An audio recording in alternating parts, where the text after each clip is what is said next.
Hello students, आज आपका topic है सेविंग। पहले मैंने आपको फैमिली इनकम के बारे में बताया था। नेक्स्ट आपको फैमिली बजट के बारे में, कैसे आप आपकी फैमिली इनकम क्या होती है, फिर आपको बताया कैसे आपकी फैमिली इनकम होती है वो निश्चित अवधि पे प्राप्त होती है। बट उसके बाद बताया मैंने आपको फैमिली बजट, जिसमें आपको ये बताया गया था कि फैमिली बजट आप कैसे बनाते हैं और आप कैसे अपनी जो शेष मनी है कैसे फैमिली मेम्बर्स की नीड्स को कंप्लीट करके उसको करते हो। नेक्स्ट पॉइंट आता है आपका सेविंग। सेविंग मतलब होती है बचत। आप कैसे बचत करोगे, तभी तो बचत करोगे जब आपके पास इनकम होगी, है ना। तो सेविंग करने के लिए इनकम ज़रूरी है और इनकम है तो बजट ज़रूरी है। और फिर थर्ड स्टेप आता है आपका सेविंग, जिसके थ्रू आप सेविंग करते हो। सेविंग इसलिए की जाती है जिससे कि आपकी जो राशि होती है, धनराशि, वो बच सके और आपके फ्यूचर में काम आ सके। फ्यूचर में आपके जो दीर्घकालीन लक्ष्य होते हैं उनकी पूर्ति के लिए आप यूज़ करते हो। तो स्टार्ट करते हैं, सेविंग क्या होती है आज हम आपको इसके बारे में समझाएंगे। सेविंग क्या होती है, इंट्रोडक्शन।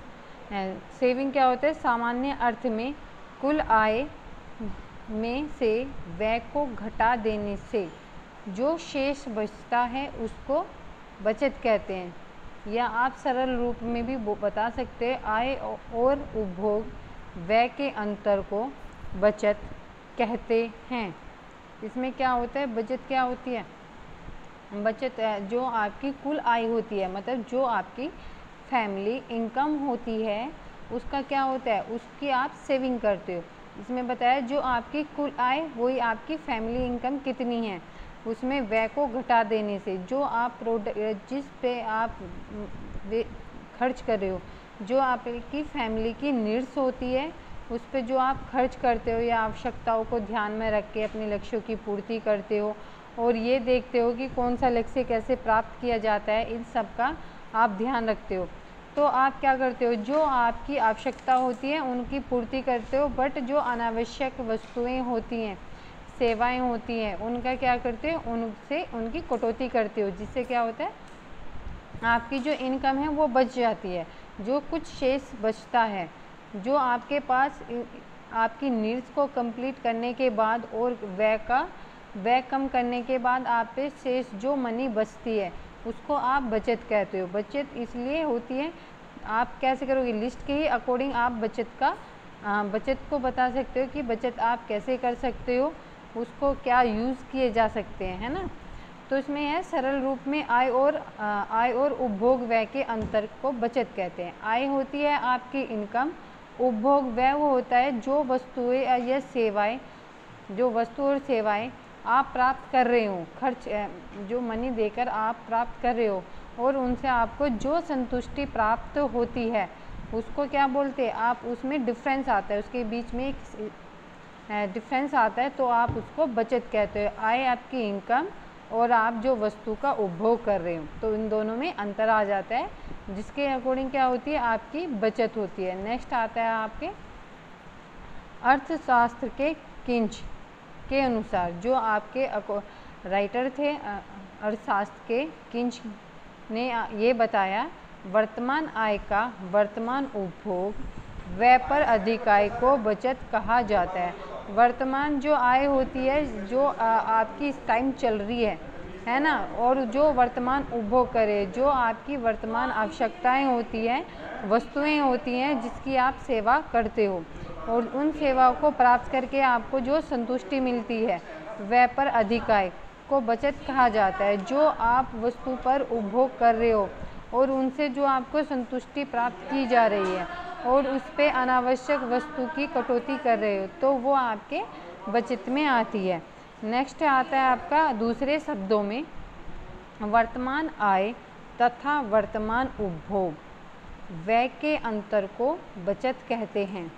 उपभोग, इसमें क्या होता है, जो वर्तमान आपकी आय होती है और आपका जो वर्तमान उपभोग, जो आप वस्तुओं को खरीदते समय जो आप वस्तु खरीदते हो उसका आप क्या करते हो, उपभोग करते हो, तो उस व्यय पे क्या करते हो, आप मनी खर्च करते हो। तो जो उसके बीच का अंतर होता है उसको आप बचत कहते हो। वर्तमान बचत कहते हैं। उपभोग व्यय का अर्थ उस व्यय से होता है जो कि प्रत्यक्ष रूप से उपभोग वस्तुओं पर व्यय किया जाता है।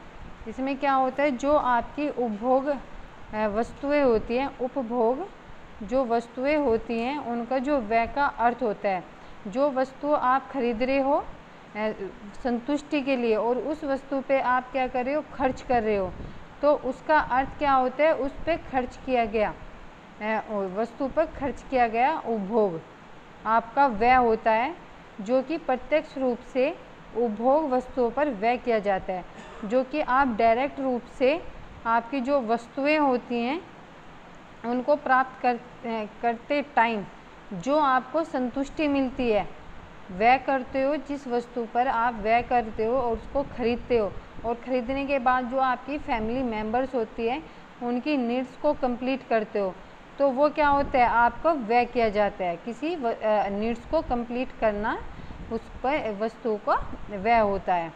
फिर आता है, यदि एक उद्योगपति अपनी आय का एक भाग मशीनों, फैक्ट्रियों, कार्यों आदि पर व्यय करता है तो इस व्यय को विनियोग व्यय कहा जाता है, न कि उपभोग व्यय। कहने का मतलब ये होता है, यदि आपको कोई, आप हैं या उद्योगपति होते हैं, जैसे अंबानी होते हैं, रिलायंस भी होती है और बहुत सी ऐसी कंपनियां होती हैं जैसे विप्रो कंपनियां होती हैं, तो वो क्या करती है, ईमानी कंपनियां होती हैं, तो वो क्या करती है, जो उनकी सैलरी होती है, इनकम होती है, उनका जो 1% भाग, जो 1 पार्ट होता है, 1%, वो क्या करते हैं, वो मशीनों, फैक्ट्री के जो कार्य होते हैं उस पर व्यय करते हैं। वो इसलिए व्यय करते हैं जिससे कि उनको संतुष्टि मिले और जो उनका वर्क है वो चलता रहे और जो प्रोडक्ट वो बना रहे हैं उनको कंप्लीट किया जाए, तो उसको क्या बोलेंगे, उस व्यय को विनियोग बोलते हो, व्यय कहा जाता है, न कि उपभोग। मतलब उपभोग वो होता है जो आप वस्तुओं को खरीदकर संतुष्टि प्राप्त करते हो और आपकी आवश्यकताओं की नीड्स कंप्लीट होती है। बट जो इसमें है वह विनियोग कहा जाता है। उसमें विनियोग इसलिए कहा जाता है क्योंकि जो मशीनें होती हैं, फैक्ट्रियाँ में जो वर्क किया जाता है, चाहे वो कंस्ट्रक्शन हो, फैक्ट्री हो या बाहर से कच्चा माल आता हो, तो वो क्या होता है, उसका विनियोग होता है, विनियोग पर व्यय किया जाता है। मतलब उसका इन्वेस्टमेंट किया जाता है, उनके पास उसको सेविंग की जाती है एक तरीके से, उसको एक तरीके का सेविंग बोलते हैं, क्योंकि मशीनों से और फैक्ट्री के जो वर्क हो रहे हैं उनसे कार्य किए जाते हैं और उसको आप उपभोग नहीं, विनियोग बोल सकते हैं। नेक्स्ट आता है आपका डेफिनेशन ऑफ सेविंग।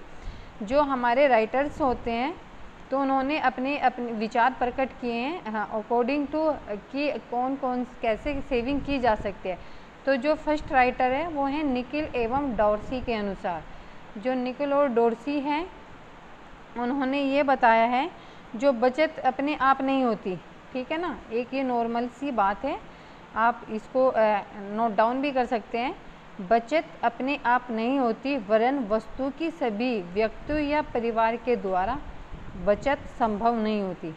अधिकांश परिवार या व्यक्ति बचत तभी कर पाता है जब वे सावधानी पूर्वक आर्थिक योजना बनाते हैं और कुछ वर्तमान इच्छाओं को त्याग करते हैं, ठीक है। तो ऐसे राइटर ने फिर अपनी डेफिनेशन दी है अकॉर्डिंग टू निकोलस डॉर्सी के अनुसार। उन्होंने बताया किसी भी परिवार के लिए बचत तभी अर्थ रखती है जब उसका उद्देश्य अच्छी तरह योजनाबद्ध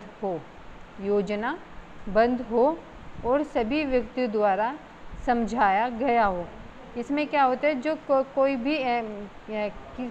कोई भी लो हाई मिडिल इनकम के जो ग्रुप के परिवार होते हैं उनकी जो सेविंग होती है उसका मीनिंग तभी इम्पोर्टेंट है जब उसका उद्देश्य वो अच्छी तरह से योजनाबद्ध तरीके से करे और सभी व्यक्ति को समझाया जाता है।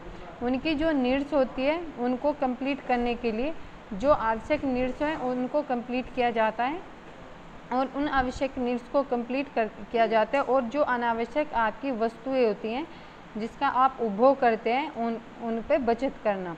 तो जो आपके पास शेष मनी बचती है वो आपके बचत में आ जाती है। नेक्स्ट है आपका वर्मा एवं देशपांडे के अनुसार। वर्मा एवं देशपांडे के अनुसार उन्होंने बताया, बचत मनुष्य की आय का वह उपभोग है जो वर्तमान आवश्यकताओं की पूर्ति में व्यय नहीं किया जाता है।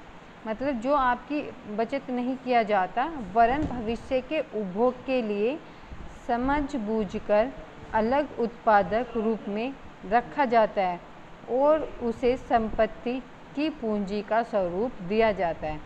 कहने का मतलब ये है, वर्मा और देशपांडे ने ये बताया कि जो बचत होती है वो मनुष्य क्या करता है, वो अपनी इनकम का एक भाग रखता है, जो आपकी जो वर्तमान आवश्यकता होती है उनकी तो पूर्ति, अनावश्यक जो आपकी आवश्यकता की पूर्ति में जो व्यय नहीं किया जाता, वरन जो आपके फ्यूचर में भी उपभोग किए जाती हैं वस्तुओं, उनको समझ बूझकर उसका उत्पादक रूप में रखा जाता है, उसको स्टोरेज करके रखा जाता है और उस संपत्ति की पूंजी का स्वरूप दिया जाता है। और उसको आप सेविंग करते हो, उस मनी को क्या करते हैं, वो उसे संपत्ति की पूंजी का स्वरूप दिया जाता है जिसके अकॉर्डिंग आप सेविंग करते हो।